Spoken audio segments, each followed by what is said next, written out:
Christian Dufault, bonjour. Bonjour. C'est un grand plaisir de vous avoir aujourd'hui en grande entrevue. Le plaisir est partagé.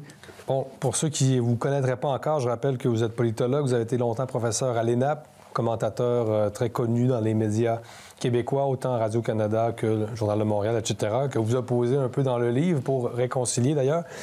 Donc, vous publiez plus que jamais La Liberté, publié aux éditeurs réunis, donc un recueil de chroniques, mais dans lequel vous avez quand même plusieurs textes inédits. Par où commencer, Christian Dufault? J'ai envie de vous demander comment va le Québec aujourd'hui? Oh, c'est une grosse question. Est-ce que je peux détourner la conversation? J'aimerais ça parler de ce qui me vient de vous. Ah, déjà? Ah oui, je pensais plus tard. Commencer par ça parce que, je ne sais pas si vous en êtes conscient, parce que durant la pandémie, à un moment donné, vous avez écrit quelque chose, une intuition, parce que je trouve que vous avez le sens des intuitions, une intuition assez profonde qu'on retrouve dans le livre. Vous disiez, dans la pandémie, les Québécois ont manifesté un tel souci de sécurité, une telle obsession pour la sécurité au détriment de la liberté, qu'un peuple qui valorise à ce point-là la sécurité au détriment de la liberté n'a pas ce qu'il faut pour être indépendant. Puis ça m'avait beaucoup frappé. OK. Puis j'en parle dans le livre. Vous en parlez beaucoup? Parce que je pense que c'est quelque chose d'assez fondamental qui a été révélé durant la pandémie. Moi, la pandémie a révélé, pour revenir sur votre question de départ sur le Québec, un Québec que je ne connaissais pas. À mon âge canonique, le Québec, c'est un des grands amours de ma vie. J'ai écrit 5-6 livres sur le Québec, mais comme vous le savez, l'amour est aveugle. Puis il y a quelque chose que je n'avais jamais vu. Et puis, je n'avais pas vu à quel point le Québec, dans une situation de stress comme ça, pouvait valoriser à ce point la sécurité. La sécurité. Ce qui fait que ça m'amène à dire à mes amis indépendantistes, si vous voulez que le Québec soit indépendant, le Québec va rester ce qu'il est. Moi, je pense que les peuples restent ce qu'ils sont, mais il faut changer un peu des choses à la marche. Sinon, c'est une chimère, en fait. La mentalité. Donc, merci. Pardon? Merci de cette intuition. Parce que, non, mais c'est vrai, je n'invente pas ça. C'est une intuition qui était assez porteuse et j'en ai parlé beaucoup dans les entrevues que j'ai données jusqu'à présent pour le livre, puis tout le monde est assez d'accord avec ça. Donc, vous êtes senti trahi, finalement, un peu par le Québec, un Québec que vous ne connaissiez pas, comme vous dites, et vous êtes resté quand même... Pas trahi. Je n'emploierais pas l'expression trahi, parce que je suis pas... Non, mais vous employez la métaphore amoureuse, quand même, dans plusieurs chroniques. Je dirais que c'était comme un... Déçu, oui. Déçu, c'est comme, en fait, un gars qui est amoureux ou une fille qui est amoureuse d'un partenaire. Tout à coup, la personne regarde l'autre et dit « je l'aime plus » ou « je l'aime moins comme avant ». Donc, c'est très déstabilisant, c'est un peu angoissant. Surtout, je me suis réconcilié avec le Québec parce que je pense que tous les peuples, comme tous les autres êtres humains, ont des forces et des faiblesses. Et puis quand on aime quelqu'un, il faut le prendre comme il est. Et le Québec a bien d'autres qualités. Prenez par exemple une qualité que les Québécois ont, moi qui m'étonne tout le temps, quand je reviens au Québec, un peu de mauvaise humeur, là, parce que je me dis... Ouais, du Maroc, quand vous revenez du Maroc. Exactement. Mais ce qui me touche très rapidement, dès l'aéroport, c'est la gentillesse des gens, y compris les Québécois issus d'immigration. Il y a quelque chose au Québec d'assez unique. C'est une société qui est gentille, pas dans le sens gagnant. Il y a une espèce d'humanité, de simplicité. Donc ça, c'est l'envers du décor. Mais l'ultra-valorisation de la sécurité, c'est pas glorieux, en fait. Ça fait un peu peureux. Et c'est un atavisme de peuple conquis. Hein. Oui, c'est ça. C'est clair que c'est... Et comment faire comprendre à vos amis indépendantistes ce que vous expliquez, l'axe sécurité-liberté? Puis bon, il y a deux axes, il y a deux pôles, c'est-à-dire ils sont incompatibles. Comment on fait comprendre ça à des gens qui vous accusent peut-être, pas vous, là, mais ceux qui auraient le même discours de Québec bashing? C'est-à-dire, vous rappelez ça, vous faites dans le Québec bashing, vous rabaissez le Québec. Ça, j'ai entendu souvent. Dans mon cas, moi, il faut dire que j'ai une plume aussi, bon, peut-être particulière, là, avec des images particulières des fois. Non, vous êtes plus jeune, là, vous êtes plus... C'est ça, plus jeune. Donc, je dirais pas incompatible, cela dit. Je trouve qu'il faut... C'est normal, il faut les deux. Je me souviens, moi, il y a 2 ans, durant la pandémie, je parlais justement de ça, du fait qu'on était trop obsédés par la sécurité. Et il y avait un ami qui était là-bas, qui est un Libanais, qui est arrivé au Québec depuis 6 mois, Libanais chrétien. Et lui, il me dit, écoute, moi, je suis très content. Au Québec, on valorise la sécurité parce que je viens d'un pays où c'est pas comme ça. Donc, moi, je crois à ces interactions-là. Comme dans le livre, une interaction sur laquelle j'insiste, c'est celle entre conservatisme et progressisme. Moi, je crois que toute société saine doit avoir les deux. L'analogie que j'utilise tout le temps, hein, c'est l'auto. Hein. Il faut que tu avances, il faut que tu aies une pédale à essence, une pédale à gaz du progressisme, mais il faut aussi des freins. Il faut un conservatisme. Qui voudrait conduire une auto qui n'aurait pas de frein? Donc, il faut qu'il y ait une interaction entre les deux. Tout est question d'équilibre. Et moi, dans le livre, parfois, je ne m'identifie pas comme à la droite. Je trouve que c'est européen, ces concepts-là. Par contre, le conservatisme me touche. Une espèce de conservatisme de bonne aloi. Et récemment, une chose qui m'a rappelé ça, c'est le décès du premier ministre fédéral, Brian Mulroney. Parce qu'il dirigeait un parti qui, à l'époque, s'appelait le Parti progressiste conservateur. Et à première vue, c'est schizophrène comme titre, hein, parce qu'on se dit, mais en même temps, c'est merveilleux. C'est extraordinaire, en fait, parce que moi, je suis comme ça. Moi, je suis un conservateur britannique dans ma tête. En termes d'institutions, j'ai défendu le mode de scrutin d'origine britannique. Moi, je crois qu'il faut du conservatisme. Quelqu'un qui est juste progressiste, c'est comme une poule pas de tête. Hein? Quelqu'un qui est juste conservateur, c'est un réactionnaire. Donc, c'est l'interaction entre les deux, une certaine modération, un certain équilibre. Donc, c'est pour ça que j'applique ça aussi à l'interaction entre la liberté et la sécurité. Ça me fait rien qu'on soit un peu dans la sécurité, mais il y a des limites. Puis je trouve que durant la pandémie, on a dépassé les limites, et trop longtemps et très clairement. Parce qu'enfonçons le clou, là, vous dites quand même... la COVID a montré que le Québec n'était pas prêt à l'indépendance. Pour vous, c'est une expérience très claire à ce niveau-là. Ouais.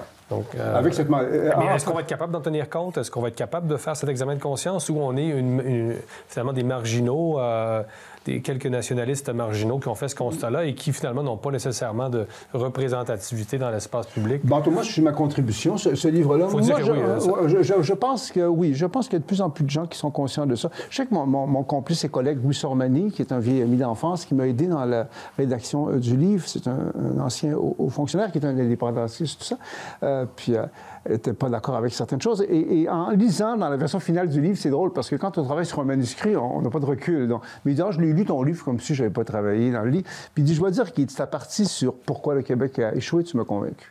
Tu m'as convaincu de ça. Donc, je pense que, moi, je crois à la lucidité. Je crois que Québec, c'est une vraie nation. On est une vraie nation, là. Oui. C'est clair. On est une nation conquise. Nous sommes les conquis les plus confortables de la planète. Oui, j'allais vous citer. C'est le paradoxe, ça. C'est que un de mes amis qui est très plaignard, qui dit « Ah, c'est épouvantable. » Ouais, mais je dis « C'est bien beau, mais en même temps, c'est un petit paradis, le Québec. » C'est ça, le paradoxe. Une société chalet, comme je dis. Oui, c'est vrai, exactement. Donc, il y a toutes ces choses-là. Mais cela dit, moi, personnellement, je trouve que comment je pourrais dire ça, soumis à ce point-là, à un moment donné, ça me déplaît, j'aime pas ça. Je suis pas comme ça. C'est le confort qui nous a minés. On était, finalement, si l'Empire britannique nous avait plus malmenés, peut-être qu'on aurait voulu s'en sortir plus vite. C'est intéressant comme réflexion, parce qu'il y a du vrai là-dedans. Ça a été trop soft. Je pense qu'il y a comme eu un deal. Dans le livre, je fais ressortir qu'il y a un siphonnage identitaire du Québec. Le Québec, c'est la nation de base. On est le peuple fondateur du Canada. Oui, ça, je trouve que vous allez loin un peu dans le sens où vous dites qu'il y a un peuple fondateur, il n'y en a pas deux, il n'y en a pas trois. Les Amérindiens, vous dites, bon, ils n'étaient pas tout à fait là. Ils n'étaient pas intégrés, du moins, dans... Bien, ils n'étaient pas canadiens, c'est-à-dire qu'ils étaient là avant. Ce sont les premiers habitants du Canada. Mais en termes de Canadiens, ce sont les plus récents Canadiens. Et ça, je dois dire qu'à l'époque du défi québécois... Au sens juridique, du moins, là? Non, pas au sens juridique, au sens identitaire. Au sens identitaire. Ouais. Pendant 200 ans, Jérôme, les seuls qui s'appelaient eux-mêmes Canadiens, qui étaient appelés Canadiens par les autres, c'était les ancêtres des Québécois d'aujourd'hui, les séparatistes d'aujourd'hui.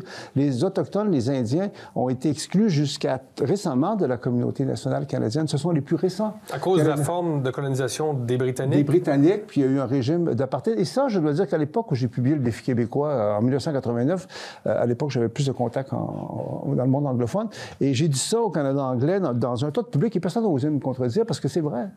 Mais les Québécois ont tellement intégré le fait que là, c'est les Autochtones, les Autochtones, les Autochtones. Donc, on est le peuple fondateur du Canada. Je crois vraiment que le Canada est basé sur la conquête de ce qu'on est. Donc, il y a eu un siphonnage identitaire du Québec. Hein, Wilfrid Laurier, Pierre-Éliott Trudeau, on a beaucoup alimenté ce pays-là. On a beaucoup nourri ce pays-là. C'est ça une conquête. Une conquête, c'est la confiscation des effets politiques qui découlent de l'identité naturelle des conquis. Donc, puisqu'on était conquis, le Canada nous a siphonné. En retour, ils nous ont achetés. C'est ça le deal. Le confort. Oui, c'est ça le deal. Donc, à ce moment-là, on est conquis, c'est vrai, mais en même temps, c'est confortable. Donc, c'est dur de s'en dépêtrer. Et là, on peut penser qu'on est au bout du processus. On n'a plus grand-chose à donner. Mais ça, c'est... Y a-t-il encore une chance qu'on fasse l'indépendance? Mais moi, je m'en fous de l'indépendance. C'est pas ça mon Non, c'est ça. Vous ne défendez pas l'indépendance comme tel. Vous avez le pouvoir, le système québécois. La majorité moi, historique. Je crois que l'histoire est ouverte. Ça, je crois beaucoup ça. L'histoire, comme la vie, heureusement, ça peut être chien, la vie, mais ça peut être très, très beau aussi. Donc, elle est faite souvent de choses qui ne devaient pas arriver, qui arrivent. Donc, il n'y a rien qui dit que le Québec ne sera jamais indépendant. J'aime pas ça, les gens qui disent que ça démontre que le Québec ne sera jamais indépendant. C'est un peu ce que vous dites avec la COVID, là, mais... Non, je dis tel que le Québec est là, ce que manifesté là. Mais ça continue, ça change. Moi, je crois à la vie dans ce sens-là. Je ne connais pas l'avenir. Mais ce que je sais qu'actuellement, là, avec cette mentalité-là, faire l'indépendance, c'est une chimère. C'est pas ça la priorité. Je trouve que la priorité, c'est la lutte contre le multiculturalisme sans limite, quelque chose de très malsain. Et l'idéologie sanitaire que vous nommez. Bon, l'idéologie sanitaire. C'est le double combat qui est double maintenant, non? Oui, c'est ça. Donc, ce que je veux dire, c'est qu'il y a des combats qui sont les nôtres. Et moi, personnellement, moi, j'ai une saignée avec Saint-Jean. Moi, quand j'étais jeune, c'était évident que le Québec devenait indépendant. On a été conquis par les Anglais, là. Il faudrait vraiment passer à autre chose. Sauf qu'ensuite, j'ai connu le Québec dans sa complexité, si tu veux. Je réalisais que les gens n'étaient pas tous comme les gens du Saguenay. Les gens du Saguenay, c'est des gens qui avaient quitté la vallée du Saint-Laurent. C'est comme l'Ouest. C'était une espèce au lieu d'aller émigrer aux États-Unis, là, comme les Franco-Américains, ils sont allés autour du lac Saint-Jean. Donc, on avait une mentalité, je dirais, plus autonome. On l'a encore plus. Mais j'ai vu que le reste du Québec était pas toujours comme ça. Il y avait un côté canadien. Donc, je me dis, il faut être réaliste. Moi, je suis un gars réaliste, là. Il faut assumer la réalité. Mais pour l'avenir, je sais pas, là, je m'écarte un peu, mais pour l'avenir reste ouvert. Ça, c'est fondamental que l'avenir reste ouvert. Et la liberté, parce que vous vouliez m'amener à la liberté, c'est un enjeu de liberté pour le Québec. Parce que si on ne réagit pas d'une façon ou d'une autre, on va être de plus en plus asservi. C'est ça. C'est pas l'indépendance qui m'intéresse, moi, c'est la liberté du peuple québécois, c'est le pouvoir québécois. Si ça mène à l'indépendance, tant mieux. Liberté individuelle aussi, hein. Vous dites, l'existence ne vaut pas la peine d'être vécue sans liberté. Oui, pour moi, c'est clair. Parce que tu peux... Êtes-vous libertarien? Ou... non, c'est drôle. C'est une étiquette assez récente. Non, mais non, j'ai pas du tout de mépris pour les libertariens, puis je suis content qu'ils existent. Ça, pourquoi je suis pas libertarien? Parce que l'un des paramètres de livre, c'est vraiment la liberté, quand même, mais c'est la mesure aussi, l'équilibre, la modération.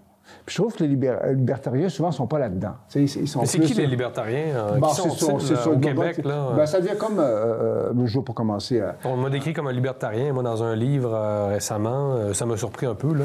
Bon, c'est une insulte, en fait. On veut rabaisser les gens en disant... Je sais pas si M. Beauregard pense que c'est une insulte, là, mais qu'on a interviewé ici. Mais oui, peut-être que... Non, ce que je veux dire, c'est qu'on ne dit pas ça normalement pour rehausser la personne, hein, c'est pour le discréditer. Mais moi, dans le contexte québécois. Mais moi, je veux dire, Jérôme, moi, dans le livre, je dis, moi, j'ai horreur des étiquettes. Hein. Parce que dont on sert pour discréditer les gens, puis s'éviter de réfléchir sur ce dont ils sont porteurs.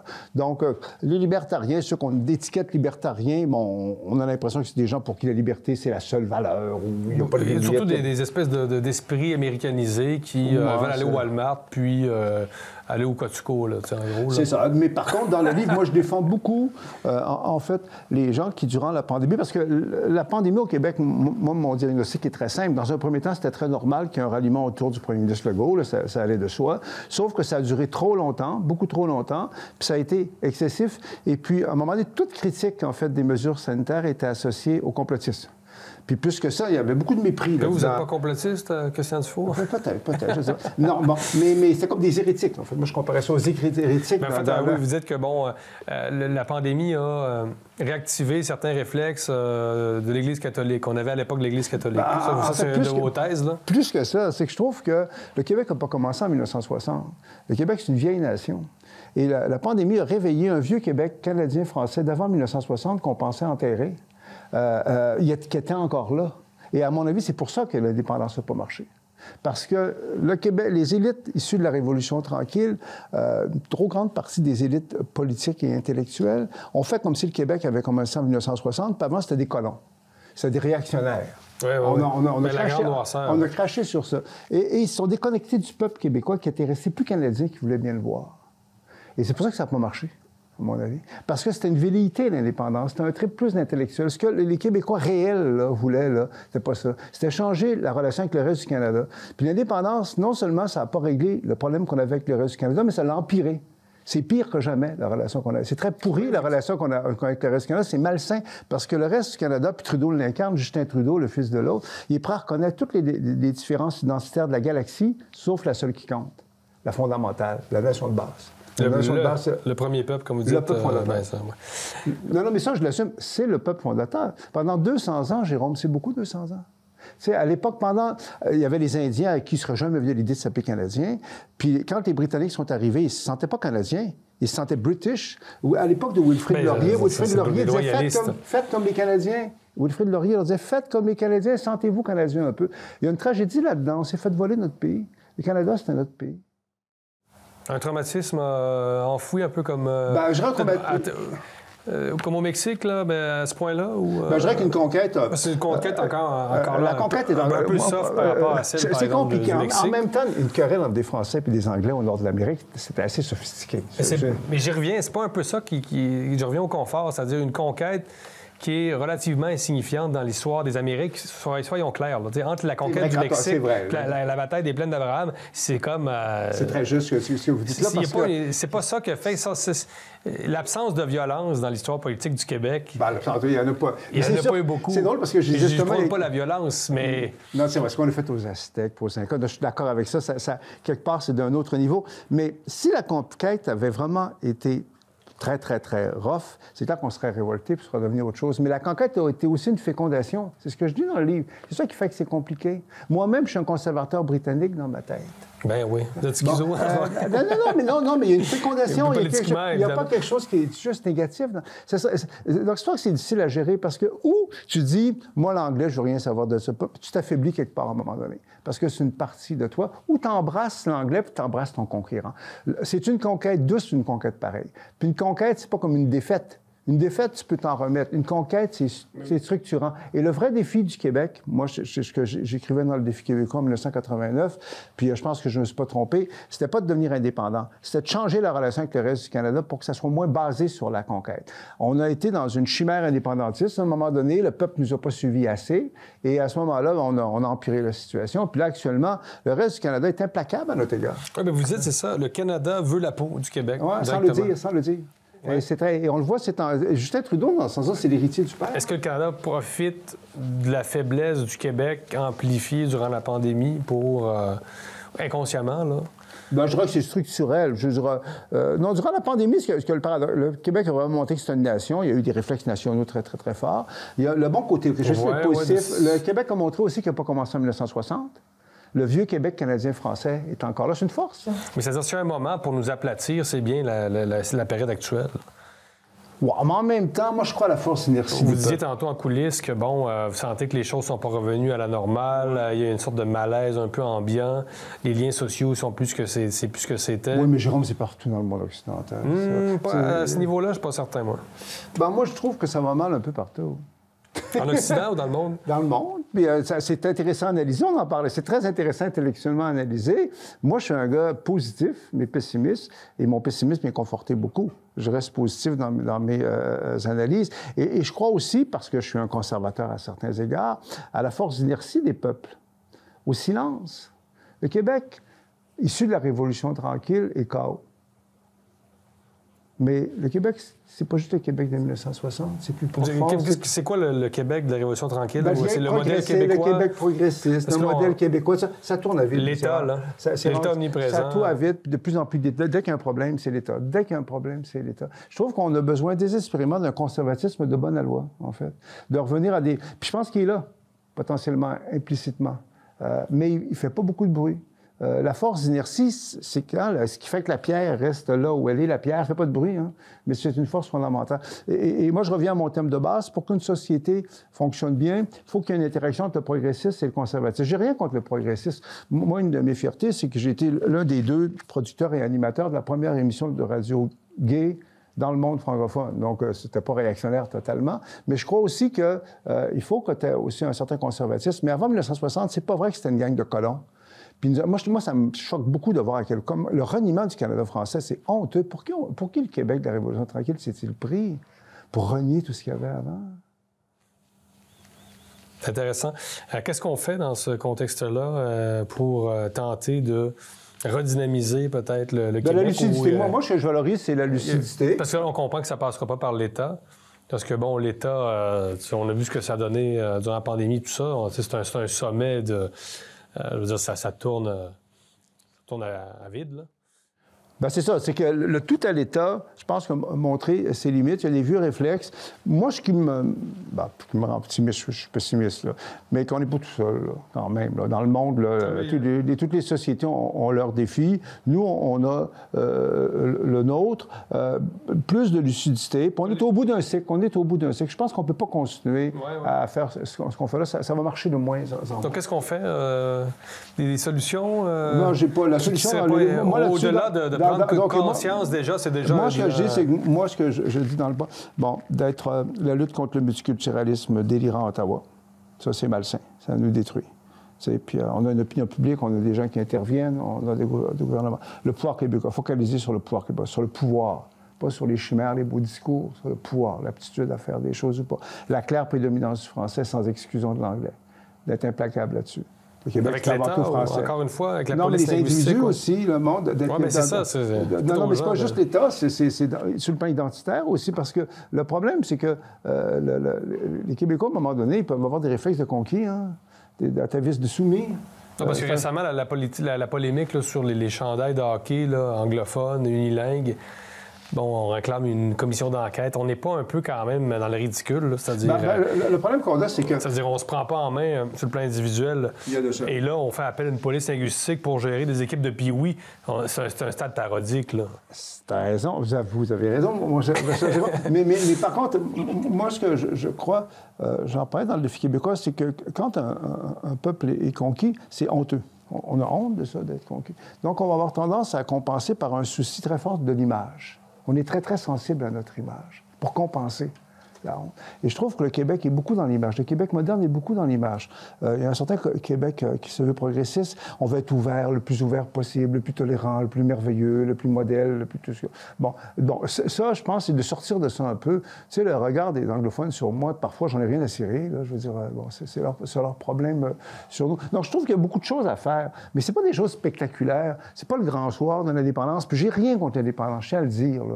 Moi, si on peut arriver à ça, moi, je vais être bien content, puis je vais me rallier tout de suite. Mais c'est comme s'il y a un goût de solution magique. C'est que là, tu vas faire un move, plus de lucidité sur ce qu'on est. Puis aussi, le bon côté, c'est qu'on on peut analyser, on peut faire le bilan, de la même façon qu'on peut faire le bilan de la pandémie, je ne sais pas si vous voulez qu'on revienne là-dessus, mais on peut faire le bilan, pourquoi le Québec a échoué. Moi, j'ai un chapitre là-dessus que j'ai beaucoup, beaucoup travaillé pourquoi le Québec a échoué, puis j'ai fait un effort, parce que je ne voulais pas écrire là-dessus, parce que ça me déprimait, puis je me disais, j'ai tellement radoté là-dessus. Mais je suis content du résultat, parce que j'ai fait un effort beaucoup, puis je crois, moi, que mon interprétation est la bonne, là, c'est le reniement du Canada français.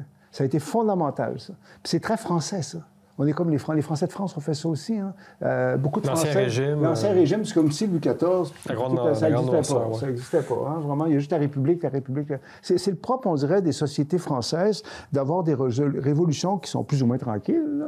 Là. Mais c'est comme si ça commence avec la Révolution. Avant... L'an zéro, là. L'an zéro. Puis ça t'affaiblit. Parce que moi, je crois beaucoup en bon conservateur, à l'enracinement des sociétés. Et c'est très révélateur que durant la pandémie, qui a été un test pour toutes les sociétés, pas juste pour la nôtre, puis il n'y a pas juste la nôtre qui a montré des côtés pas très, très, très agréables, moi je trouve, mais les sociétés sont allées chercher dans leur passé, dans leur histoire, une force.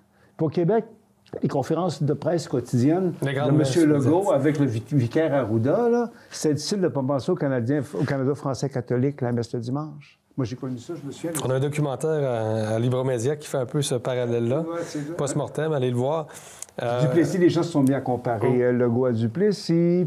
Et moi, j'ai trouvé ça fascinant parce que moi, je me suis dit, bon, c'est comme si le Québec progressiste, c'était comme une parenthèse. En même temps, vous le déplorez, ça vous amuse, mais vous dites, c'est pas chic là, ce qui s'est passé durant la pandémie. C'est le retour d'un Canada. Vous défendez le Canada français, mais vous dites son retour est plus ou moins... Non, moi, je suis mesure, modération, équilibre. Ça ne me dérange pas, ces choses-là. Mais le Québec a montré, durant la pandémie, quelque chose qui n'est pas québécois, parce qu'on va dire que les Québécois, c'est des gens tolérants, modérés. Il a montré un côté pas modéré. Il a montré un côté exagéré, un côté malsain. C'est ça que je critique. Moi, qu'on soit modéré, qu'on soit tolérant dans un monde en tourmente, il y a des gens qui se font tuer, ça ne me dérange pas. Là. Puis le confort, je suis prêt à le prendre comme tout le monde. Mais durant la pandémie, c'est devenu excessif, c'est devenu malsain. C'est ça qu'il faut combattre, c'est ce côté-là. On va rester ce qu'on est, parce que moi, j'ai assez vécu pour savoir que les êtres humains restent ce qu'ils sont fondamentalement, comme les peuples. Mais souvent, tu changes à la marge, puis c'est ça qui fait la différence entre l'échec et le succès. Moi, ce que j'espère, c'est que le Québec va changer à la marge, qu'on va devenir un peu moins obsédé par notre image, qu'on va être plus rough un peu, plus dans le pouvoir Devoir québécois, puis c'est ma contribution. Moi, c'est ça ma contribution. Puis je suis pas le seul, je pense à penser. Libre Média, c'est beaucoup plus qu'un site web. C'est votre porte d'entrée dans l'univers médiatique. À Libre Média, nous croyons qu'il faut vous donner les moyens d'accéder aux informations qui comptent pour vous. Gardez une longueur d'avance grâce à nos analyses approfondies et à notre couverture exhaustive. Pour tous les détails, visitez notre site web au libre-media.com. Aimez, partagez, abonnez-vous dès maintenant. Libre Média, parce que vos choix sont importants. Vous défendez un peu la sagesse populaire là, au travers des chroniques et vous dites que Radio X a en quelque sorte sauvé l'honneur du Québec durant la pandémie. Bien, c'était les seuls qui avaient un discours différent. Et là, on va vous traiter évidemment mais je suis allé d'ailleurs. D'aimer les radios vulgaires, etc. Voilà, comme moi, le mépris. On va vous rappeler ça ce soir à Radio-Can, je sais pas. Non, mais moi, le mépris, c'est pas ma tasse de thé. Je suis allé à Québec pour débuter la campagne de promotion de mon livre. Je suis allé à Radio X, j'ai vu Jeff Fillion, j'étais très content de leur parler. Comme je le dis, le mépris, c'est pas ma tasse de thé. Puis je pense que c'est vrai que durant la pandémie, à un moment donné, puis je cautionne pas tout ce qu'ils ont dit, là, c'est pas mal. Mais heureusement qu'ils étaient là. Parce qu'il y avait un contre-discours, puis c'était pas toujours con ce qui était là. Puis je trouve que dans une démocratie libérale, il y avait un unanimisme, à un moment donné, québécois, qui était exagéré. Hein? Dès que tu critiquais, tu passais pour un complotiste. C'était implacable. Et je dois dire que moi, je suis un gars très positif, ce qui fait qu'après la pandémie, là, j'ai voulu passer à autre chose. J'étais un peu tanné, là, tout ça. Puis c'est en me remettant dans le livre, en relisant les chroniques que j'ai écrites durant la pandémie dans la presse, que là, ça m'a fait rappeler à quel point on avait dérapé pas à peu près. Puis je suis content dans la façon qu'on en reparle, là, parce que ça a laissé des traces aussi. Il y a des gens qui ont été blessés par ça, humiliés. Quand je suis allé à Québec, moi, pour la promotion de mon livre à Radio X, partout, je parle pas juste des animateurs de radio, les auditeurs qui sont manifestés, tout ça, il y a eu beaucoup de témoignages qui m'ont ému, parce que je voyais que pour eux autres, je représentais Montréal, puis Radio-Canada, puis les médias mainstream, là, puis ils voyaient que moi, je ne les méprisais pas pantoute, puis je suis allé voir Jeff Fillion, puis j'allais voir Radio X, puis j'ai vu à quel point ils ont souffert de ce regard-là méprisant, très injuste. Et aussi, ce qui m'a beaucoup, moi, choqué, c'est que des intellectuels supposément de gauche, hein, qui normalement, quand tu es à gauche, tu as une sympathie pour le peuple, hein, sont mis à cracher sur le peuple en disant « Oh, ils parlent de liberté, les colons qui parlent de liberté. » C'est pas la première fois quand même que la gauche, disons, abandonne les classes populaires. Vous avez bien raison. Ça remonte évidemment peut-être à l'arrivée du multiculturalisme. Catherine Dorion, quand même, dans son autobiographie récente, je sais pas si c'est une autobiographie, son essai Vous avez dévoré, autobiographique que j'ai recensé à Libre Média, qui avoue quand même qu'elle aurait aimé appuyer les manifestants anti-mesures sanitaires. Elle aurait aimé jouer du tam-tam avec eux à Ottawa. Ben, elle s'est sentie vraiment interpellée. C'est un drôle de livre, par contre, extrêmement psychologisant. C'est très révélateur de l'époque woke. Mais est-ce que vous l'avez aimé, le livre? J'ai trouvé ça très, très intéressant sociologiquement pour comprendre la mentalité woke, mais sinon, c'est un désastre. Là, mais c'est très intéressant. Il faut le lire pour comprendre les woke. Parce que le wokisme est très psychologique, peut-être plus psychologique que politique. C'est la première personne qui me donne le goût de lire son livre, peut-être. Non, mais j'invite aussi Catherine Dorion à venir débattre avec nous à Libre Média, dans le respect, évidemment, dans des échanges. Christian Dufour, il faut parler un peu du système médiatique, là, parce que vous dites aussi, on continue sur le même thème, que le journalisme québécois a perdu de la crédibilité dans les dernières années. Et vous êtes quand même, sur les grands plateaux, là, vous êtes dans une position un peu, pas ambivalente, là, mais c'est-à-dire que vous pouvez vous permettre quand même, après la longue carrière que vous avez eue, de critiquer finalement le système auquel vous appartenez. Bien, moi, j'ai beaucoup de liberté, en fait. C'est lié à l'âge, en partie. Vous avez une position choyée assez... Oui, c'est vrai. Alors, en même temps, j'ai vécu, j'en parle dans le livre, un drame personnel. J'ai perdu mon conjoint 3 mois après le début de la pandémie dans mes bras, ce qui fait que ça m'a un petit peu envoyé ailleurs. Donc, c'est pas que je niais la pandémie, mais quand tu as été confronté à la mort aussi près de quelqu'un comme ça, tu relativises les choses. Donc, c'est vrai que durant... Moi, je dirais que mon exemple montre que le système médiatique québécois n'est pas totalement fermé. Il faut se tenir debout aussi. Il y a beaucoup d'autocensure, quand même. Hein? Il y a beaucoup de gens qui ont peur puis qui vont faire attention. Ils vont chialer après, par exemple. Ensuite, ils vont se plaindre après. Côtoyer des gens dans le milieu qui vous disent j'aimerais être plus libre sur le plateau. Tout le monde. Je dirais qu'il y a une autocensure qui s'applique pas mal à tout le monde. Je veux dire, c'est des conversations privées. Non, mais ce que tu dis en ondes, c'est clair qu'on n'a pas peut-être donné d'instructions. Il faut que tu fasses attention parce que tu peux être détruit en 3 jours aujourd'hui. Autrefois, quand tu avais une certaine notoriété, tu pouvais penser que tu étais au-dessus des autres, tu étais protégé. C'est le contraire. Aujourd'hui, tu deviens une cible. Donc, il y a une espèce d'autocensure. Mais moi, je trouve que souvent, c'est parce que les gens ne s'affirment pas assez, parce qu'on a encore la possibilité de le faire, mais on n'ose pas trop, on fait attention. Et moi, je le fais peut-être plus que certains autres à cause du fait qu'à cause de mon âge, ma personnalité, là, mais c'est pas un système totalement fermé, autrement dit. On peut critiquer le système médiatique très conformiste. Durant la pandémie, il y a eu un conformisme très, très, très fort. Puis aussi, moi, je critique aussi les universitaires, qui d'habitude sont toujours en train de radoter sur les chartes des droits et libertés. Oui, c'est très drôle. La communauté juridique aussi, qu'on n'a pas entendu. Non, mais ça a été honteux. Hein. Moi, je veux dire que ça a été... c'est très étonnant, c'est-à-dire qu'il n'y ait pas de plus d'avocats et de juristes qui s'élèvent pour défendre l'État de droit alors qu'ils en dépendent. Que ce soit Réseau X, en fait, qui incarnait le fait qu'il y avait... Non, le Québec a montré, on se répète, mais c'est le fun, le podcast, on a le temps pour ça. Le Québec a montré un côté pas très beau. Pas très, très beau. Donc, l'amour est aveugle. Donc, j'aime encore le Québec, mais... Ça vous a remarqué, là? Moi, ça m'a marqué. Je donne toujours cet exemple-là. Il faut que j'arrête de le dire. C'est un peu ambivalent. Vous avez consacré une bonne partie de votre carrière à défendre, justement, le Québec, le Canada français, appelons-le comme ça, face au Canada anglais. Et tout d'un coup, c'est ça, vous avez une image de... Un désamour, en fait, parce que moi, j'ai pas d'enfant. Puis c'est vrai que le Québec, j'avais un amour très, très fort. Je l'ai encore, d'ailleurs. Je suis québécois, là. Bon, il faut assumer ce qu'on est. Il ne faut pas idéaliser aussi les autres peuples. Mais une anecdote que j'ai dite 20 fois, là, je vais la répéter là, mais c'est quand même révélateur. Je n'en parle pas dans le livre parce que je ne voulais pas avoir l'air arrogant. Mais 3-4 mois après la pandémie, je suis parti au Maroc. Oui, mais c'est ça votre expérience. Je venais de mon chum, puis j'étais traumatisé, puis j'avais besoin d'air. Et je me souviens très, très bien. Puis je ne voulais pas trop qu'on parte. Là, on avait le droit, là, mais c'était déconseillé. Je me souviens de l'aéroport. J'en sais quelque chose. Moi, c'est ça, c'était glauque. L'aéroport de Dorval était glauque. Il y avait pas un chat, tout ça. À tous les îles que je me retrouve à Tanger, s'il y a des gens qui ont écouté d'autres entrevues, ils vont trouver que je radote, là, à l'hôtel Astoria, depuis cet hôtel Astoria sur la butte à Tanger, en haut, là, on voit l'Espagne. Puis je avais ma tablette, puis je lisais les nouvelles du Québec. Puis je me souviens d'avoir pensé fort, mais ils sont bien peureux. Et là, j'ai eu un désamour. J'ai eu comme un down parce que j'ai dit, comme si j'avais vu quelque chose que j'avais jamais vu avant. Je tiens à dire, j'en suis revenu, là, parce que j'en ai pas parlé trop à l'époque, je ne l'ai pas avoir l'air d'un arrogant, là, c'est-à-dire, lui, il est rendu au Maroc, puis il crache sur le Québec, là. Mais reste que ce désamour-là, sur le coup, à mon âge, ça a été déstabilisant. Tu comprends-tu? C'est comme, t'aimes quelqu'un, puis tout à coup, pour une raison quelconque, tu trouverais que tu l'aimes moins. Je reviens au système médiatique. Les grands enjeux, comme les appels, la multiplication des faits divers, l'éclipse solaire. On a peur de tout, là, finalement, aujourd'hui. Les médias amplifient ce sentiment de peur, l'instrumentalisent, peut-être qu'ils veulent faire du clic. Comment vous trouvez ça quand il n'y a pas quand même un peu un déclin du journalisme au Québec? Si jamais je suis positif, je veux dire qu'il y a une mutation profonde qui comporte un tas d'aspects pervers et négatifs. C'est vrai qu'il y a une espèce de... On peut critiquer les médias mainstream, mais il y avait quand même certains critères, en fait, de rigueur puis de conformité avec les faits.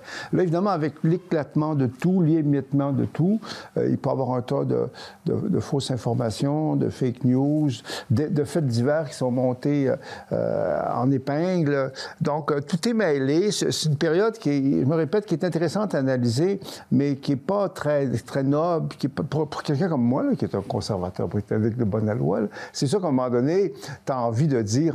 ça me fait penser à ce qu'on avait demandé à Michel Sardou, le chanteur français d'un âge certain. On lui a dit « Qu'est-ce que vous aimez dans la période actuelle, Michel Sardou? » Il avait répondu « Je déteste tout. » Donc, moi, certains matins où je me sens comme ça, je déteste tout, et d'autres parce que je me dis « C'est épouvantable, c'est une décadence, où est-ce qu'on s'en va, puis le wokisme, puis mais de d'autres matins où je trouve ça intéressant, puis je suis de bonne humeur d'être là.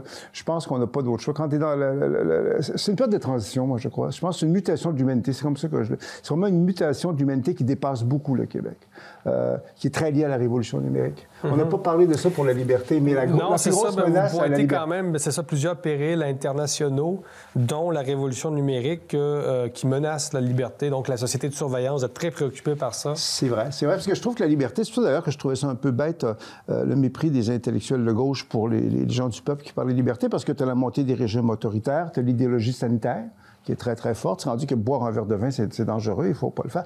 Et la révolution numérique. Et l'exemple concret que je donne tout le temps, parce que ces temps-ci, on le vit tous. Là, quand on essaie de plus en plus d'entrer en contact avec une organisation, au départ, c'était des grosses organisations comme Bell, Vidéotron, etc.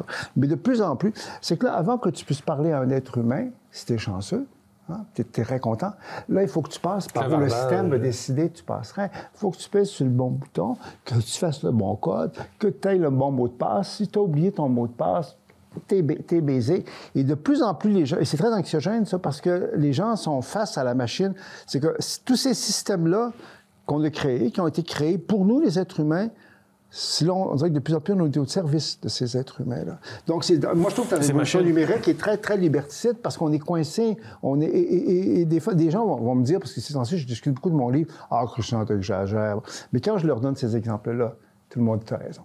On est tous confrontés à ça. Tu as beau avoir de l'argent, tu as beau être riche, c'est quand il faut que tu rejoignes les organisations, il faut que tu passes par où tu as passé. Et même si tu es jeune, je sais que les jeunes sont plus à l'aise avec les instruments numériques, c'est très, très normal, mais beaucoup de gens notent l'isolement.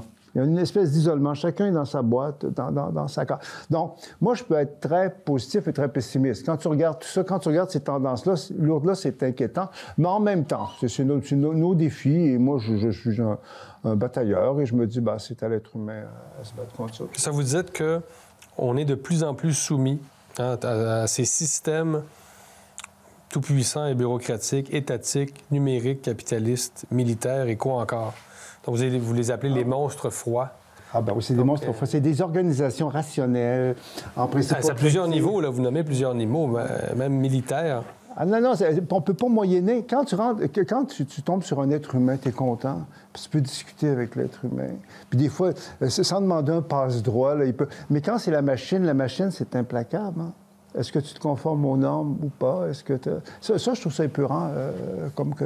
Quand ça marche, ça marche. En même temps, on est tous pareils. On a notre tablette. En 3 secondes, on a accès à n'importe quoi dans la culture mondiale, dans n'importe quel pays. Tout est magique quand ça marche.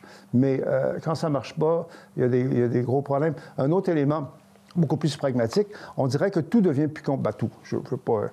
les choses deviennent plus compliquées qu'avant. Avant, il y avait toute chose qui était assez simple. Mais là, c'est rendu que c'est plus complexe, c'est plus compliqué, ne serait-ce que de payer les fonctionnaires fédéraux à Ottawa, d'émettre des visas, ton permis de conduire, tes plaques d'immatriculation. Moi, je l'ai vécu, ma plaque d'immatriculation a été endommagée pour mon auto. Là, ça a été comme un bad trip pour la changer, parce que là...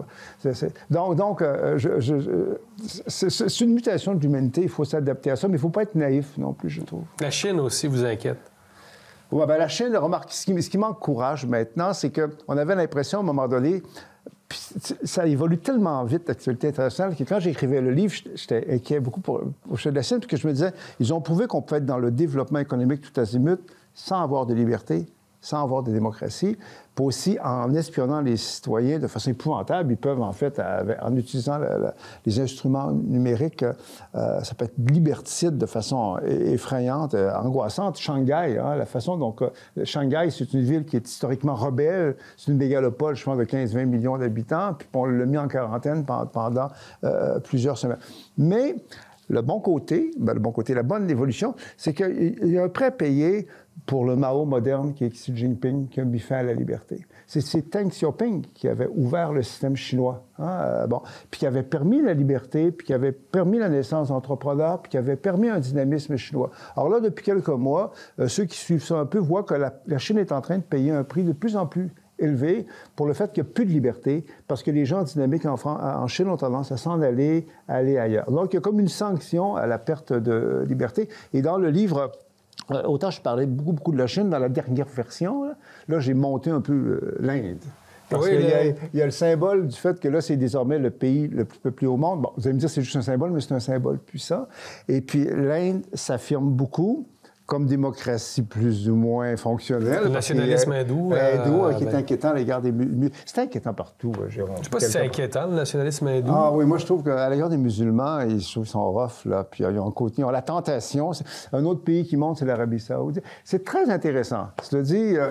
croyez-vous au monde multipolaire? C'est ça, c'est la réalité. Ouais. C'est dangereux, sauf qu'un monde multipolaire... C'est dangereux, le monde multipolaire? Oui, parce qu'avant, quand il y avait le gendarme... On parle de l'équilibre des puissances. Ouais, avant, il y avait l'équilibre de la terre. rare, mais il y avait un équilibre, je trouve, à l'époque des deux blocs. Là. Bon. Et en plus, quand il y avait le gendarme américain qui était très, très, très critiqué par la gauche, il y avait un gendarme. Il y avait quand même quelqu'un. Aujourd'hui, il n'y a plus vraiment de gendarme. Et moi, ce que je crains, puis là, je sais que ça fait très pessimiste ce que je vais vous dire là, mais c'est ce que je crois, là, c'est que l'histoire de l'humanité est faite à intervalles plus ou moins réguliers de grandes guerres. Puis moi, je crains qu'il y ait une grande guerre. J'avais lu Margaret Macmillan qui avait écrit un livre extraordinaire, en fait, sur l'Europe avant la Première Guerre mondiale. Et puis elle disait que 1905, 1910, bon, qu'à quel point on était optimiste, parce qu'on croyait beaucoup à la science. Et puis, on attirait l'attention sur le fait qu'il y avait beaucoup d'échanges commerciaux entre les pays européens, puis que, bon, la guerre semblait moins probable, puis s'il y avait une guerre, ça ne durerait pas très longtemps. Mais ce que Margaret Macmillan dit, c'est que les gens ne réalisaient pas que les merveilles de la science qu'ils célébraient, appliquées à une guerre, ça transformait complètement la nature de la guerre, et ça ferait de la Première Guerre mondiale une horreur, parce qu'à un certain égard, même ça a été pire quasiment que la Deuxième. Moi, ce que je crains, c'est qu'avec la révolution numérique, qui est magique, littéralement, appliquons ça à une vraie guerre. On n'a rien vu, l'Ukraine, c'est rien. Je veux dire, même Gaza, c'est horrible, mais c'est des guerres traditionnelles. C'est quoi l'Ukraine? C'est le retour de la guerre froide? C'est l'Europe, c'est les vieux démons européens. L'ogre russe. Oui, c'est ça. C'est les vieux démons européens. Puis, bon, l'agression. Mais il n'y a pas d'utilisation de l'arme nucléaire. Il n'y a pas d'utilisation des technologies numériques de façon un petit peu, là, mais pas beaucoup. Des drones, beaucoup, là. Oui, mais imaginons une vraie guerre, là. Puis que là, des esprits malfaisants se mettent à... C'est quoi une vraie guerre, là, par rapport à... Une vraie guerre, on dit que ça dérape, mais on ne sait pas où, là. On ne sait pas où, ça peut être un accident, ça peut être... Pour une vraie guerre, c'est un effet domino là, qui s'enclenche. C'est qu'on a perdu le contrôle. Autrement dit, là, c'est déclenché. Là. Comme la Première Guerre mondiale, surtout la première qui ressemble à ça. Moi, je crains ça. Ça peut être sur Formos, ça peut être... Autrement dit, qu'on se mette... La révolution numérique, c'est magique, mais appliquée de façon destructrice, ça peut causer énormément... Puis là, on sera affecté. Parce que jusqu'à présent, nous, les Québécois puis les Canadiens, on a été protégés par la géographie parce qu'on est au nord de l'Amérique. Donc, à ce moment-là, les guerres, ça ne nous a pas vraiment touchés, sauf qu'on envoyait peut-être des combattants là-bas. Là, mais sur notre territoire, c'est dans ça, on revient au Québec, Jérôme. C'est un petit paradis, le Québec. Il n'y a jamais eu de guerre ici, vraiment.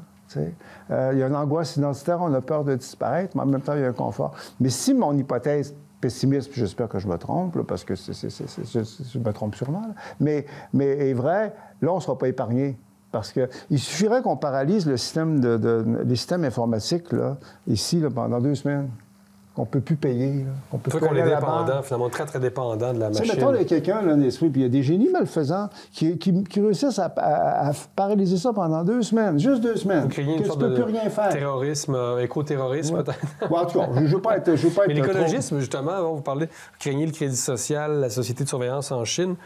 Est-ce que vous craignez une sorte de dérive écologiste là, en termes de contrôle de la population? On est un peu passé du sanitaire à l'écologique. Oui, c'est vrai, mais je dirais qu'il commence à avoir des réactions contre ça, parce qu'il y a jusqu'à il y a à peu près 3-4 ans, je dirais que l'idéologie écologiste, environnementaliste, avait comme une espèce de monopole, en fait, la peur de la catastrophe, tout ça. Mais là, avec la crise sanitaire, s'est ajouté la peur, en fait, des virus, des maladies. Puis avec les guerres, s'est ajouté aussi autre chose. Donc, il n'y a plus le monopole de la peur. Il n'y a plus le monopole de la peur. Puis, non, mais on le sent.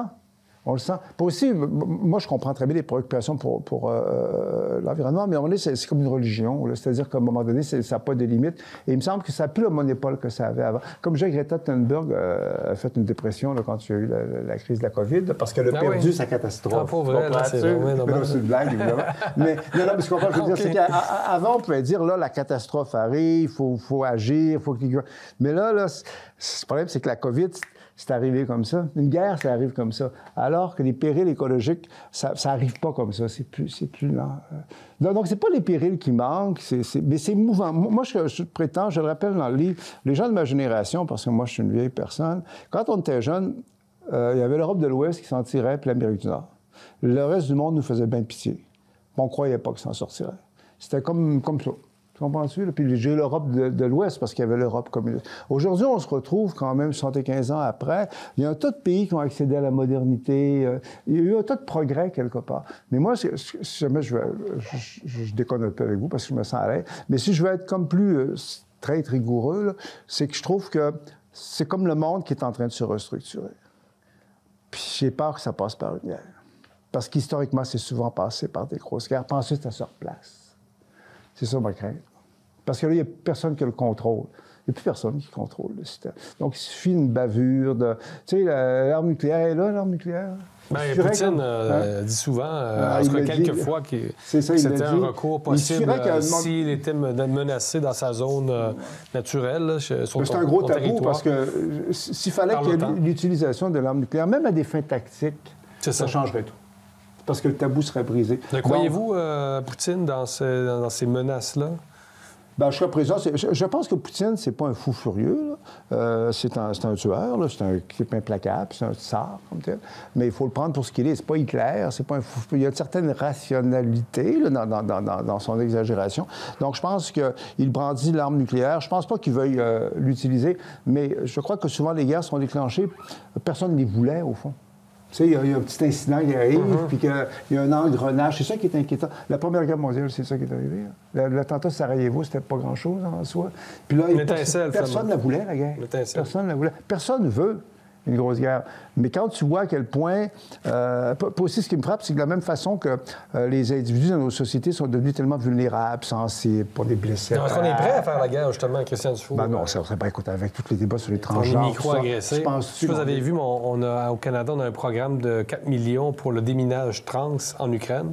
Ouais, je sais, c'est du délire, en fait. Non, c'est du délire. Est-ce que le Canada est prêt? Est-ce que les Québécois sont prêts à la guerre que vous craignez? Non, parce qu'il y a une décadence, en fait. Et le point où Poutine est très efficace, je trouve, dans ses discours au reste du monde, c'est quand tu dénonces toute la dérive liée là, aux transgenres. Vous êtes d'accord avec lui sur ce point-là? Non, mais moi, ça me frappe, parce que mon Maroc, je connais bien le Maroc, puis des gens que je connaissais, même des gens là, qui étaient des homosexuels à beaucoup d'égards, puis qui disaient, nous, là, le drapeau là, des couleurs, on est contre ça. Nous autres, c'est devenu un symbole de décadence. Les homosexuels étaient contre ça au Maroc, oui. Non, parce que c'est devenu un symbole, en fait, de l'Occident décadent. Ah, OK. Plus que l'orientation. Donc, ce que je veux dire, c'est qu'il n'y a personne qui est prêt à une guerre, de toute façon. Je pense qu'il n'y a pas un peuple. Pas plus en Orient qu'en Occident. Oui, parce qu'une guerre, ça t'échappe. Tu sais comment ça commence, tu sais pas comment ça finit, c'est l'horreur. Une vraie guerre, ce serait l'horreur absolue, là. Ce serait l'horreur absolue. Je ne sais pas que je la souhaite du tout, là, mais c'est quand même inquiétant, je trouve, tout ce qui arrive. Puis aussi, revenant, on dit que les gens sont facilement vulnérables et susceptibles. Les nations sont rendues comme ça. Les nations sont insultées à propos de tout et de rien. Puis il y a un niveau... Donc, c'est très intéressant à analyser, mais c'est très inquiétant. Et dans ce contexte-là, pour vous rassurer, Jérôme, le Québec, on a nos problèmes, mais on s'en sort pas si mal. Oui. Parler de Macron en coulisses d'entrevue. Vous voulez que je parle de Macron? Un personnage que vous dites imprévisible, justement, par rapport à la guerre en Ukraine. Bien, moi, je trouve qu'il est incompétent. J'ai écrit à Macron à un moment donné. Pour notre public français, on va parler de Macron, vu du Québec. Oui, c'est ça, le président français Emmanuel Macron. C'est un type très brillant, clair, très convaincant. En entrevue, c'est difficile de ne pas le croire, d'ailleurs, quand il parle. Là, il est tellement... Il a l'air de parole, mais il n'y a pas de jugement. Et je trouve que c'est inquiétant quelqu'un comme ça. C'est les pires. Etc. Et l'exemple que je donne tout le temps, à l'égard d'un pays comme le Maroc, que je connais bien, le Maroc, il y a vraiment une francophonie très profonde au Maroc. Puis il a réussi à se mettre à dos le Maroc. Il faut le faire. Vous trouvez très maladroit? Oui, puis aussi, c'est un exemple parmi d'autres. L'Afrique centrale, les pays qu'on a cités, là, au Niger, au Mali, tout ça. Ouais. Je trouve qu'il rabaisse la parole de la France parce que les Français ont tendance à être des beaux parleurs. Là. Moi, de toute façon, je veux dire une chose, c'est que j'ai découvert des choses sur le Québec, mais à mon âge, je découvre des choses sur la France parce que je réalise à quel point c'est vrai qu'ils sont très parleurs, les Français, ils sont très conservateurs. Très, très, très conservateurs, mais ça va être camouflé par des discours radicaux. Une espèce de sympathie pour, des fois, les espèces de projets un peu plus similaires. Donc, moi, ce que je trouve... Mais moi, j'aime beaucoup la France, fondamentalement. Et ce qui me déçoit, pourquoi je suis très dur à l'égard de Macron, c'est que je trouve qu'il rabaisse la France, parce que la France passe pour un pays beau parleur. Dans le cas d'Ukraine, c'est dans les pays européens majeurs, la France n'a pas beaucoup aidé l'Ukraine depuis 2-3 ans, au moment où il fallait aider l'Ukraine. Et là, maintenant, au niveau des discours, là, Macron se présente quasiment comme le Napoléon moderne. Là. C'est lui qui va être à la tête d'une coalition européenne contre Poutine. Moi, je trouve pas ça sérieux, puis je pense que beaucoup d'Européens trouvent pas ça sérieux. Donc, les sondages montrent que les Français, de toute façon, ne sont pas prêts à envoyer des troupes, pas du tout. Vous ne parlez pas beaucoup des États-Unis dans le livre, sauf pour dire qu'on n'est pas américain au Québec. Comment vous trouvez les États-Unis actuellement avec le retour de Trump potentiellement? Biden, Trump, la polarisation... C'est bon que vous ayez remarqué ça. C'est vrai, au fond, vous me faites prendre conscience du fait que c'est vrai que je ne parle pas vraiment beaucoup des États-Unis. Parce que sur le plan politique, évidemment, c'est un désastre. Parce qu'avoir... Trump, c'est pas ça d'élaborer longtemps. Pour moi, c'est un weirdo, là, vraiment. Et puis en même temps, Biden, c'est pas enthousiasmant, c'est le moins qu'on puisse dire. Si je veux être positif, je rappellerais quand même que les États-Unis ont vraiment survécu à 4 années de Trump, très bien, parce que la société américaine reste quand même la société dans le monde et de loin la plus dynamique. Sur le plan économique, il performe économiquement. Emmanuel Todd ne vous dirait pas ça dans son dernier livre. Emmanuel Todd ne serait pas tout à fait d'accord. Sur le plan économique, les chiffres parlent. Là. Je veux dire, depuis 1 an ou 2, ça étonne tous les économistes à quel point l'inventivité, la créativité américaine... Mais une économie qui a de la difficulté à soutenir l'effort de guerre en Ukraine, ce qui est très paradoxal. Oui, mais ils ne veulent pas vraiment soutenir. Je pense qu'ils ont donné en Ukraine, ils sont pas sûrs. Pourriez-vous dire ça à Emmanuel Todd? Ils sont pas sûrs. Non, mais les Américains, je trouve qu'il y a un dynamisme culturel, économique. Ça reste encore le pays que le reste de la planète a envie quelque part, puis veut imiter. Se promener en char, arrêter au McDonald's. Non, mais c'est vrai. Non, je trouve ça, c'est quand même là. Moi, j'écoutais l'autre jour des téléréalités mexicaines, puis moi, je suis ça là-dessus sur Netflix des fois. Puis ils ont toujours le paramètre américain dans la tête, etc. Ah, mais là, au Mexique, c'est autre chose. Non, mais pas juste. Il y avait les Regina, les reines, un petit peu de. Je ne sais pas si vous avez écouté ça. Mais pas juste au Mexique, en Inde et en Afrique du Sud, en d'autres pays. Et moi, ce que je trouve, c'est qu'autant sur le plan du système politique, peut-être pour ça que j'en parle pas, c'est désespérant. Parce qu'ils sont prêts avec un système qui sont incapables de changer. Ils sont très conservateurs en termes d'institutions politiques. On a un système merveilleux comparé au leur. C'est une gérontocratie quelque part et c'est très polarisé. Donc c'est très... Nous ne sommes pas des Américains. Comme je le dis, nous ne sommes pas des Américains, il faut le dire. Vous parlez des États-Unis pour dire qu'on est... On n'est pas, puis c'est une bonne chose. Il ne faut pas le devenir parce qu'on est tellement américanisé à d'autres aspects. Sur le plan politique, heureusement, on a un système différent. Mais ce que je constate, c'est que le dynamisme américain est tellement fort que jusqu'à présent, il a été capable de résister à la déliquescence politique, en fait. Mais j'espère que ça va continuer, là, parce que je ne suis pas prophète pour l'avenir. Mais les Américains ont étonnamment survécu à Trump, quand même. Puis Trump, vous craignez une troisième guerre mondiale, finalement.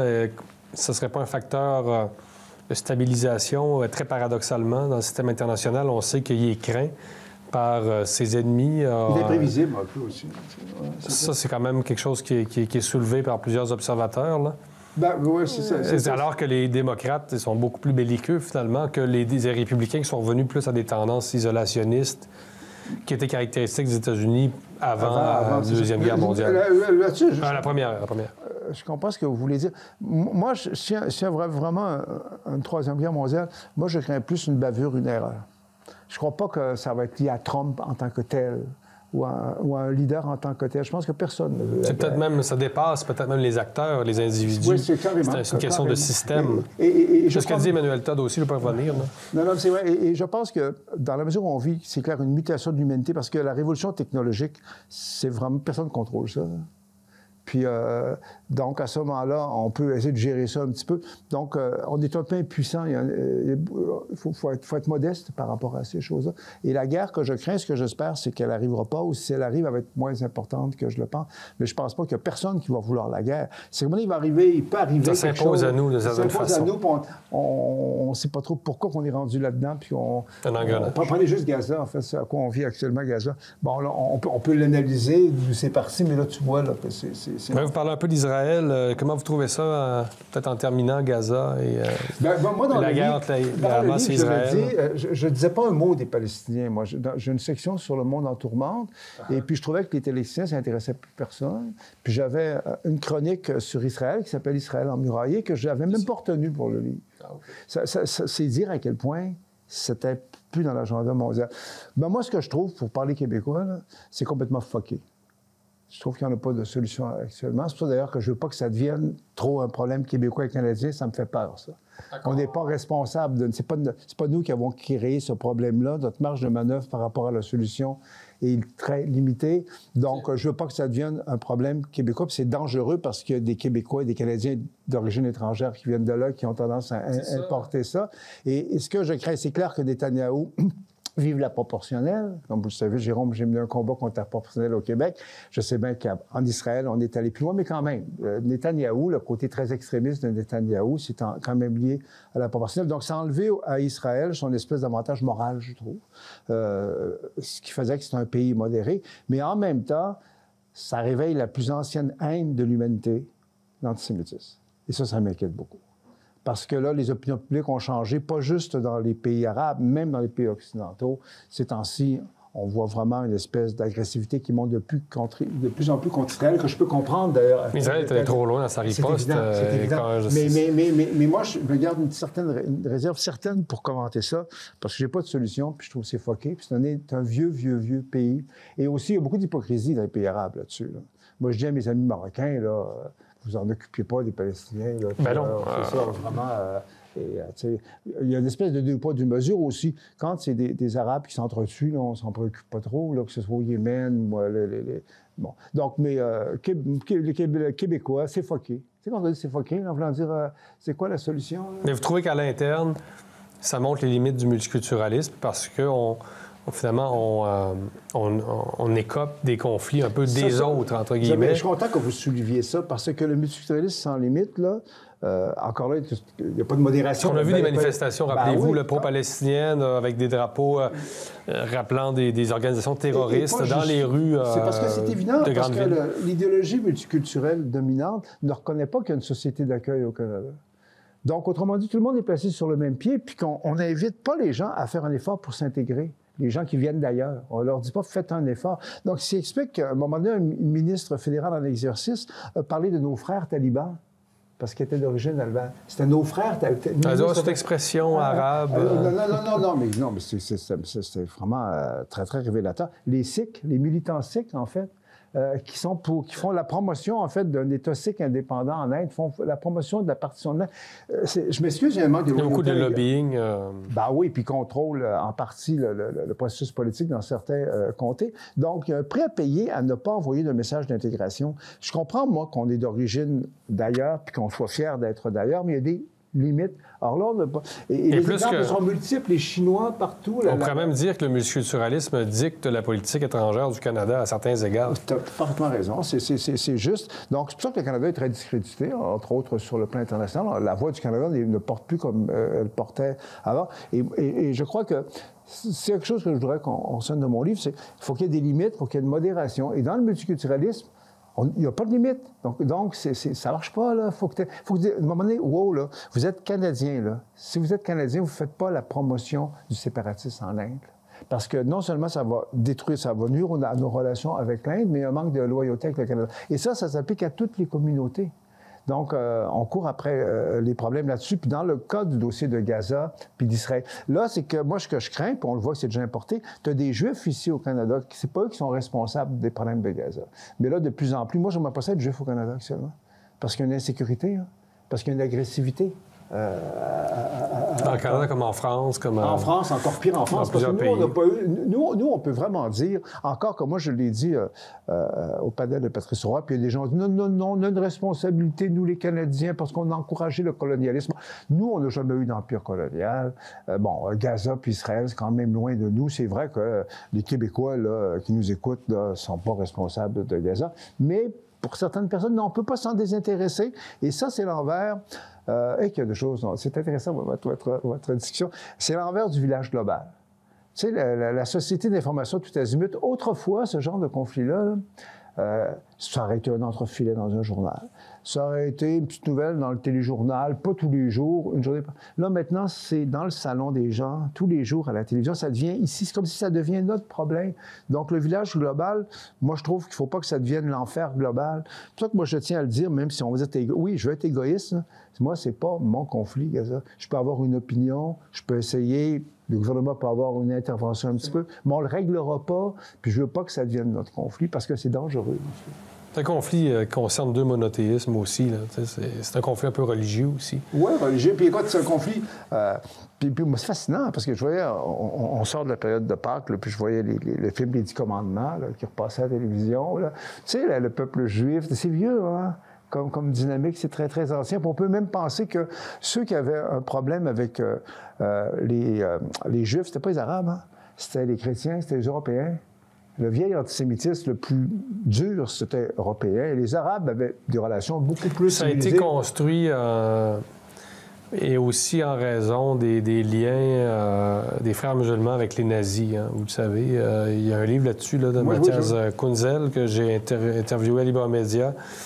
Donc, effectivement, c'est l'essor de l'islamisme qui a fait surgir l'antisémitisme au 19e et 20e siècle. Effectivement, il n'y avait pas d'antisémitisme profond, à ce que j'ai compris, dans la société arabe avant le 19e siècle. C'est vrai, les Juifs avaient des statuts un peu différents, mais prenez par exemple au Maroc. Mais oui, il y avait les dhimmis, tout ça. Oui, mais quand même, juste un exemple parmi d'autres, c'est que durant la Deuxième Guerre mondiale, alors que la France était occupée par les nazis, donc le Maroc était un protectorat français, on a voulu appliquer les lois antisémites au Maroc, puis le sultan s'est opposé.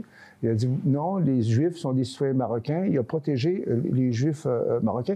Et moi, ce que je prétends, c'est que suite à l'horreur de l'Holocauste nazi, le monde occidental, européen et chrétien a eu une énorme culpabilité à l'égard des Juifs qu'on peut comprendre. On a comme passé la patate chaude aux Arabes. Parce qu'on a été comme très, très favorable à la création de l'État d'Israël, qui était en territoire arabe, fondamentalement. Puis là, c'est plus nous qui avons le problème. C'est les Arabes qui l'ont, alors qu'eux l'avaient moins. Et ça confirme que les vaincus ont toujours tort. Les Arabes, c'est des perdants, historiquement. Hein? C'était les Occidentaux qui étaient les gagnants. Donc, nous, on n'a plus vraiment de problème. C'est eux qui ont le problème. Et un autre exemple, on parlait d'Israël tantôt. Moi, quand j'avais été en Israël, il y a 10-12 ans, j'avais découvert, en fait, cette petite nation-là qui était assez, à l'époque, qui était assez stimulante, bon, puis qui c'était un phénomène historique incroyable. Et ce qui m'avait frappé à Tel Aviv, il y avait eu une grande parade gay. C'est la première parade gay de l'histoire d'Israël. Il y a peut-être du monde arabe. Pardon? Il n'y avait pas du monde arabe, mais du monde du Moyen-Orient, disons. C'est ça, mais c'était Israël, en tout cas. Et les jeunes étaient là, puis ils étaient tout contents. Ils disaient, écoutez, vous savez, c'est la plus grosse parade gay d'Europe. Puis moi, je me suis dit, j'avais dit, mais vous n'êtes pas en Europe? Mais tu vois la mentalité. C'est que pour eux, Israël, c'était comme en Europe. Donc, ils avaient perdu contact avec leur environnement géopolitique. Et puis là, le contact est repris, là. Gaza, là, le contact est repris. Et un exemple parmi d'autres, le fameux festival Rave, tu sais, pas loin de Gaza, là, où il y a eu tu sais, le 7 octobre 2023, quand il y a eu l'horreur, là, on a assassiné un tas de gens, de civils. C'est un symbole, là. Mais en même temps, c'est un symbole. Il y a quelque chose de plus insouciant dans le festival Rave. Tu sais, là, c'est la jeunesse, bon, puis ils sont pas coupables de rien, puis ils méritaient pas de se faire tuer. Mais 7 kilomètres plus loin, t'avais Gaza. C'est le péché, évidemment, une espèce de Babylone. Exactement, c'est Sodome et Gomorrhe, je ne sais pas trop, là, mais le rêve, c'était ça. Donc, quand je dis que c'est intéressant d'analyser ces choses-là, mais prendre position, moi, je ne prends pas position là-dessus, de dire est-ce que je suis pour les Arabes, est-ce que je suis pour les Juifs, je trouve ça terrible, en fait. Je trouve ça terrible. Gaza, ce qu'on fait à Gaza, c'est que, bon, ça, je ne veux pas en remettre, là, c'est évident. Là, puis, mais que ceux qui ont des solutions se lèvent. Christian Dufault, merci beaucoup d'avoir accepté notre invitation. Ça me fait plaisir.